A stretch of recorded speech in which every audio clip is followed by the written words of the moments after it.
시편 제19편 하나님께서 창조하신 세계를 보면서 하나님의 영광을 노래하고 또 하나님께서 창조하신 그 솜씨가 얼마나 뛰어난가 하는 것을 이 시적으로 쭉 표현한 말씀, 이것이 1절로부터 6절 말씀의 소개가 된다 했습니다. 그리고 7절부터 11절까지 내용에서는 하나님의 말씀이 갖고 있는 그 다양함, 또 그 말씀이 가지고 있는 여러 특성들과 그것이 어떤 효력을 주고 있는지 아주 소상하게 그런 부분들을 고백하고 또 말하고 있습니다. 그래서 그가 이 하나님의 말씀을 얼마나 소중하게 여기고 그 말씀을 얼마나 귀한 가치로 여기는가 하는 것을 우리가 살펴볼 수 있겠고,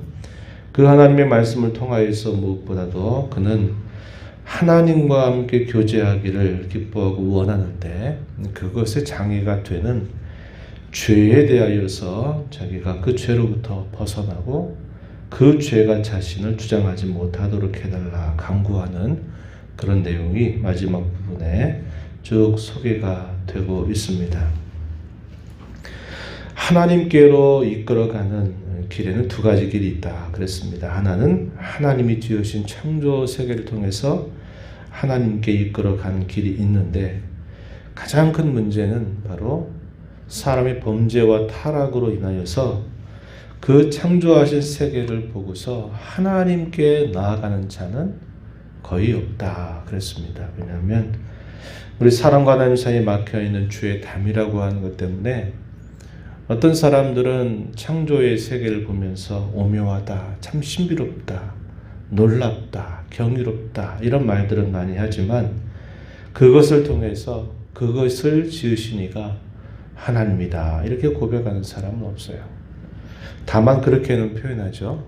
참 조물주가 계시다면 정말 대단하시다, 정말 뛰어나다 이런 정도 이야기할 수 있으면 가장 잘 이야기하는 것이 될 것입니다. 그러나 대부분의 사람들은 그것을 마치 또 신처럼 여겨서 그것을 우상으로 숭배하는 그런 일들이 많다 하는 것을 우리가 살펴본 대로 사람과 하나님 사이에 가지고 있는 그 죄의 장벽 때문에 사람들은 이 창조 세계를 보면서 그것을 지으신 이가 하나님이시기 때문에 그 하나님만 믿고 섬겨야 된다 이런 생각을 하지 못한다 그랬습니다. 그것은 하나님 편에서 뭔가 부족해서가 아니라 우리 사람 편에서 죄담이 가로막고 있기 때문이다 그렇게 말씀을 나눴어요. 그런데 하나님이 그러하시기에 하나님 자신을 더욱더 선명하고 분명하고 확실하게 우리에게 알려주시는 길이 있는데 그것이 바로 성경이라고 하는 안내라는 것입니다. 그래서 그 성경은 하나님이 어떤 분이시고 하나님 무엇을 행하시는 분이고 하나님께 나아가는 자는 어떤 문제를 이겨내야만 되는지 하는 것들을 아주 자세하게 그 길을 안내해 준다 그랬습니다. 그래서 우리가 디모데후서 3장 15절 이하에 보게 되면 성경은 우리로 하여금 능히 구원에 이르게 하는 지혜가 있게 한다. 구원에 이르도록 하는 그런 지혜의 책, 그것이 바로 성경이다 그랬습니다. 그럼에도 불구하고 그 말씀이 각자의 심령 속에 효력을 나타내는 것은 또 다른 문제다 그랬습니다. 그것은 결과적으로는 하나님이 인도하시지 않고는, 하나님이 이끄시지 않고서는 그 어느 누구도 이 구원의 길에 이를 수 없다 하는 것을 우리는 알게 됩니다. 다윗이 여기 7절 이하에서 하나님의 말씀에 대해서 율법이다, 또 증거다, 교훈이다, 계명이다, 경외하는 또 법이라고 말하는 것은 그 하나님의 말씀의 능력, 그 효력이 자신에게 이렇게 충만하게 나타나고 있다 하는 것을 표현하고 있는 말씀이 될 것입니다. 그것은 다윗 개인에게뿐만 아니라 하나님께로 이끌림을 받는 모든 신자들에게 있어서도 역시 동일하다 하는 것입니다. 여기 다시 한번 보시면 7절에 한번 보십시오. 여호와의 율법은 완전해서 영혼을 소성시킨다. 영혼을 되살린다. 이렇게 표현했습니다. 여호와의 증거는 확실해서 우둔한 사람을 지혜롭게 한다. 이렇게 표현했고, 여호와의 교훈은 정직해서 마음을 기쁘게 한다. 여호와의 계명은 순결하여라고 말할 때 빛을 비춘다 그런 의미라 그랬습니다. 여호와의 계명은 빛을 비추어서 눈을 밝게 하신다 이렇게 표현했어요. 9절에 보면 여호와를 경외하는 도는 정결하여 영혼까지 이른다. 여호와의 법도 진실하여 다 의롭다. 그래서 하나님 말씀이 이렇게 다양한 특성을 가지면서 그것이 신자들의 심령 속에서 이러이러한 놀라운 변화들을 가져다 주는 효력이 있다. 이렇게 우리에게 알려주고 있습니다. 그래서 이 말씀의 맛을 보는 사람마다 그 말씀이 얼마나 달고 얼마나 귀한가 하는 것을 그는 잘 알려주고 있습니다. 10절 말씀에 보니까 많은 순금보다도 사모할 것이다. 꿀과 송이꿀보다도 더 달다. 이렇게 고백을 하고 있습니다. 이 말씀이 참 놀라운 것은 이 하나님과 사람 사이에 가로막혀 있는 이 죄의 문제를 해결해 주는 그런 능력이 있다 하는 것입니다. 다윗은 이 하나님의 말씀을 가지고 자기 자신을 깊이 들여다보고 그 말씀에 자신을 부딪히는 그런 자세를 보여주고 있죠.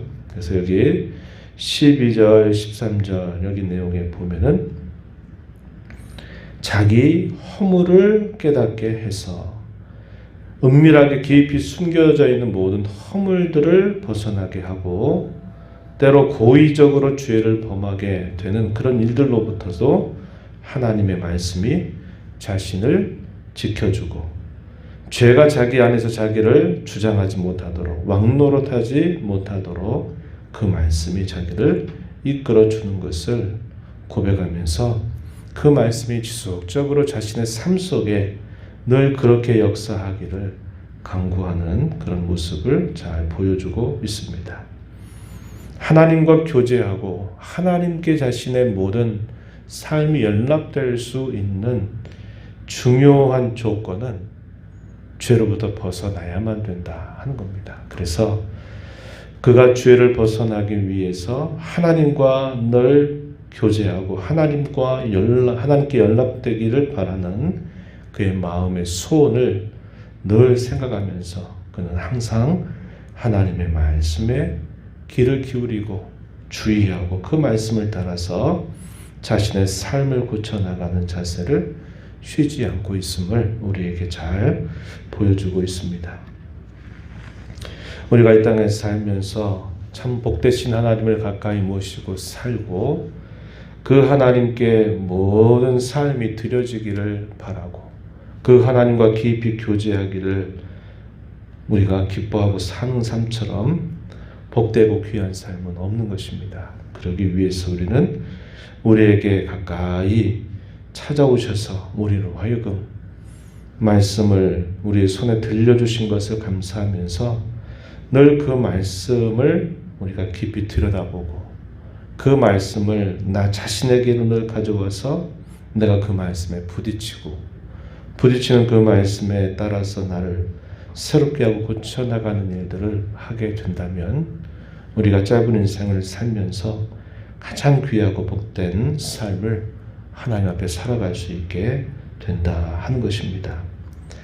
이 하루를 살면서 또 이 한 주간 흩어진 교회로 살면서 우리 남은 삶을 하나님 앞에 살면서 이 말씀의 참된 맛을 날마다 맛보면서 말씀을 통하여 늘 새롭고 말씀을 통하여서 하나님을 깊이 만나는 복된 삶이 되기를 진심으로 바랍니다. 하나님 아버지, 이 새벽 시간 또 저희들을 깨워주셔서 오늘도 하나님 앞에 저희들의 걸음을 인도해 주심을 감사합니다.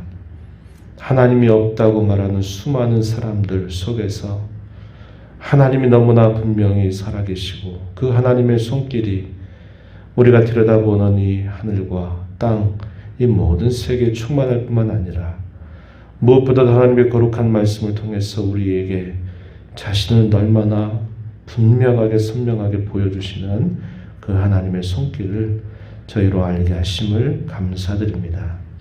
주께서 저희를 인도하시지 않으시고 이끄시지 않는다면 어느 누구도 하나님의 살아계심을 알 수 없을 텐데 저희에게 찾아오셔서 친히 저희에게 하나님의 살아계심을 보이시고 저희를 죄로부터 구원하여 주실 뿐만 아니라 하나님을 가까이 모시고 살아가는 귀한 복을 얻게 하신 것을 감사드립니다.